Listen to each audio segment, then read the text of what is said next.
Welcome to www.westsideuautopros.com. Today's topic, what are fluid flushes? To make every component in the car run properly, it usually requires a fluid. The fluid can either help power the movement, lubricate the action of the parts, or either help a part run safer. With repeated and heavy use of these fluids, how long can they last? Do they evaporate? Do they get dirty? How do you know when it's time for new fluid? A mechanic at your shop will be able to answer your specific questions on fluids, but in general you should at least know what types of fluids are in your car and when it's time for a fluid flush. Fluid flushes can happen with the transmission, the brakes, and even with the radiator. A fluid flush cleans the old fluid out of the system and new fluid is replaced. All the types of fluid.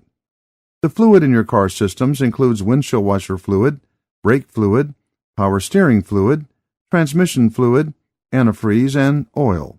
Those are the big ones. The oil needs to be changed every 3,000 miles or so, and that's pretty common knowledge. And you add more windshield wiper fluid when it runs low, or you go to use it and nothing comes out. But what about the rest of the fluids in your car that you do not know how to check? An ASE technician will be able to check out the fluids in your car. They have the correct gauges to see where the levels are at, and they can take a sample out and see if it's dirty. Some fluids can last forever in the car, while others need to be checked and changed as part of the routine maintenance on your car. Dirty fluids should be changed so they don't leave a buildup of dirt in parts of the engine, which could make it run poorly. Sometimes leaks happen in a car. A leak can be spotted during a routine tune-up and corrected.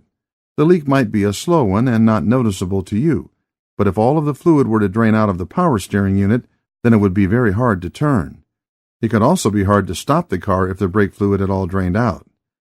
Keeping the fluids at their optimal levels will ensure that the function they are supposed to do will happen. To find out more information on topics like this, go to www.westsideuautopros.com.